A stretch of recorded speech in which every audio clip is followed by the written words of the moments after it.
Hello everyone, OrthoCuber here. Today I've bought 6 Rubik's Cubes off of Temu.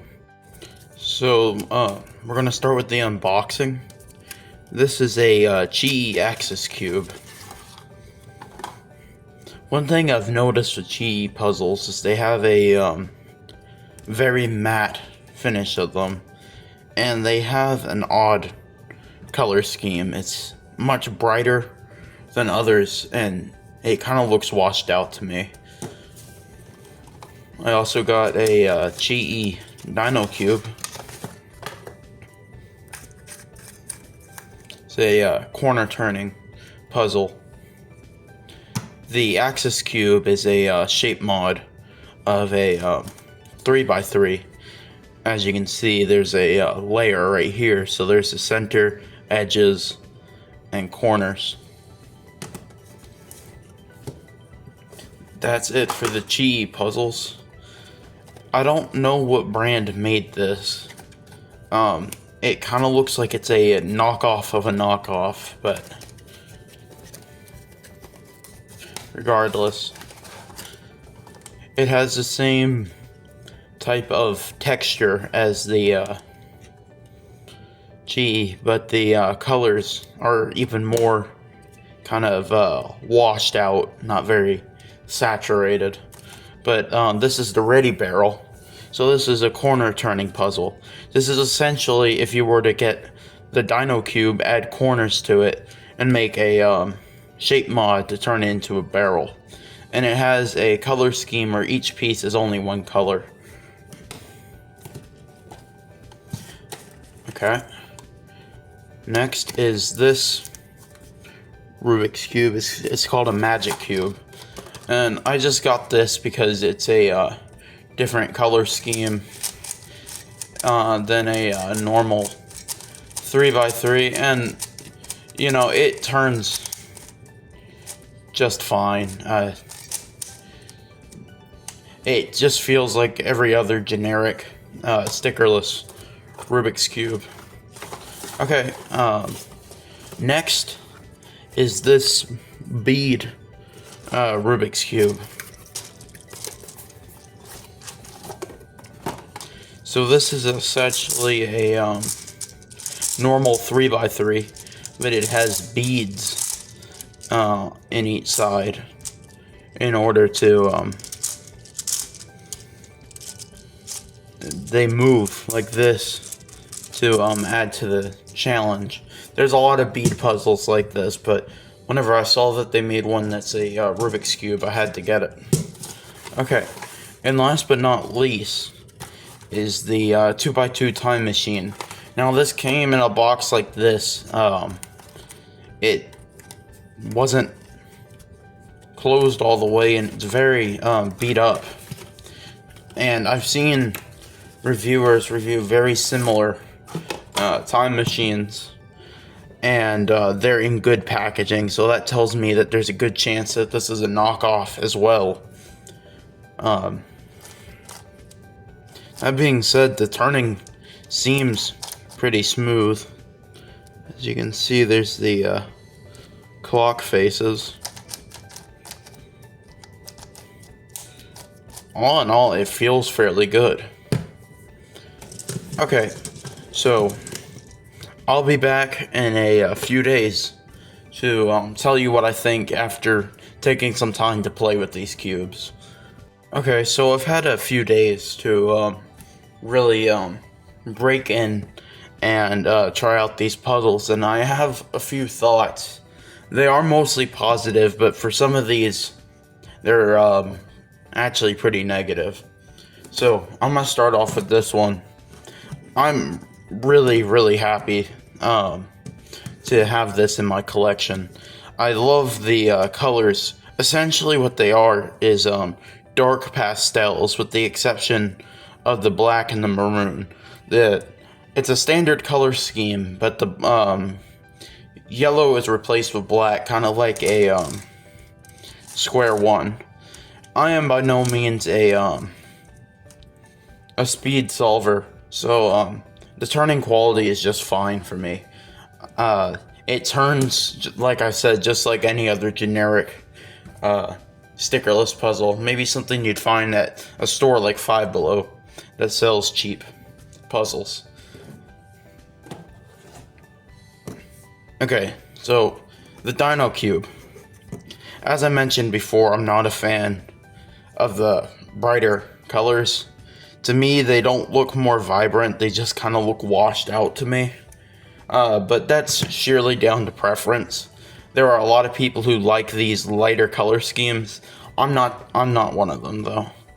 So my only real complaint about this is the size of it. This is the size of a standard 3x3, and I think it would have benefited from being the size of a 2x2. And the reason why I say this is that whenever you do the diagonal cuts, it sticks out a lot, and it can be kind of uncomfortable to hold and do a solve.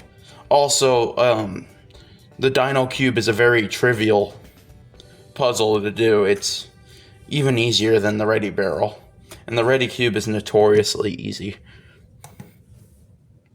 Speaking of the Redi barrel, this is a very fun puzzle to use, and I actually think that having this color scheme makes it more challenging. Now granted, this is the only Redi Cube I own, so I can't say that for sure. That being said, it does cause a little bit of confusion because the corner orientation and stuff like that to start off your solve is a little challenging. That being said, I have a lot of problems with this. The turning on it is really not that great. It has to be aligned very well in order for you to start your next turn, and it is very pop prone. However, it is not actually the pieces themselves that come out. It's actually these caps for the corners, and once one of those pops out, it is extremely difficult to get back in. I've seen reviews of what I believe to be the original version of this, and it seems to have the exact same problem, name brand or knockoff. Okay, now the excess cube. Now, I've already complained about Chi's color scheme, so I'm not really going to talk about that anymore. All in all, this is a great puzzle. As with any of these large shape mods of 3x3s, it is a little prone to having issues with alignment. That being said, besides that, the turning has been great, and I haven't had any sort of pop or lockups in it. That being said, it is a very challenging shape mod. I would say that it's probably second only to the Ghost Cube. Now, granted, that is a big leap, but I'd highly recommend this for anybody's collection. Okay, last but not least, the time machine. The first time I did a solve on this, I had a piece come out, and, you know, I just corrected that by controlling it more lightly. However, I did learn that it is very pop prone. Whenever I gave it to my friend. That being said, I still can't say I don't recommend it. This was about $13. The name brand time machines are going to cost you upwards of $40. I think that the discount you save on getting the cheaper one is much bigger than the quality difference. So all in all, unless you want to spend $40 on a puzzle, I'd still recommend getting this one. All in all, it works well. You just have to be careful with it, and pieces do go back in fairly easy. I haven't had any of the main 2x2 come apart. It's these little number caps. I almost forgot this Bead Rubik's Cube. This one, I'm very mixed on. It is a fun cube to solve, because of its uniqueness, and although it's fairly trivial, it's a long solve, and I tend to prefer longer solves because it just gives me something to work on for a while. That being said, a lot of the solve on this is fighting it to turn. It tends to turn just fine before you've really moved any of the beads, but once you do end up moving the beads around, you end up running into alignment issues, and it can sometimes feel like it's more of just fighting the cube than actually doing a solve. And also the beads, if you don't have the cube lined up properly, the beads are very hard to move, and it's very inconvenient to have a fun solving experience with, but I still enjoy it. Another complaint I have is the colors of the beads. These are not standard Rubik's colors, so I basically have no way of memorizing the original color scheme because I didn't take note of it or take any pictures. Also, I would have liked to see the Rubik's Cube part actually have stickers on it, so you would have to match it up. So I'm thinking eventually I'm gonna make a video of dyeing this puzzle black and then adding stickers to match up with these beads to add a little more challenge to it, because as of right now it's really easy. It just takes a long time and you have to fight with it. So all in all, these Rubik's Cubes sent me back a little over $30. So if you want to get cheap Rubik's Cubes, Temu is not a bad way to go. You just need to keep in mind you are not guaranteed name brands, and oftentimes the products in the pictures do not match up. For an example, this Redi barrel was actually shown with a more vibrant color scheme. It had the slick plastic and it was in different packaging. I actually like the textured plastic for Rubik's Cube, so all in all, I consider that a bonus. That being said, it is something you have to consider. Another thing, and this is personally why I will not be shopping on Temu for Rubik's Cubes anymore, is AliExpress has much better prices. AliExpress, however, does take longer to get there. These all got here within a little over 2 weeks, and they all came together.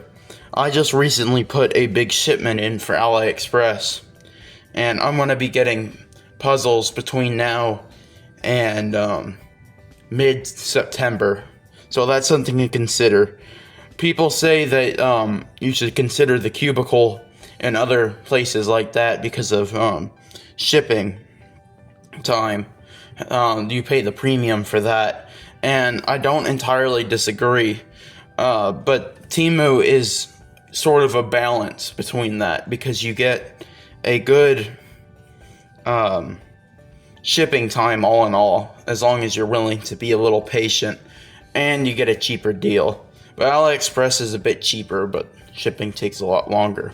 So all that being said, thank you for watching, and have a great day. If you have any suggestions for how I can make my videos better, please let me know. I'm very new to the cubing YouTube sphere.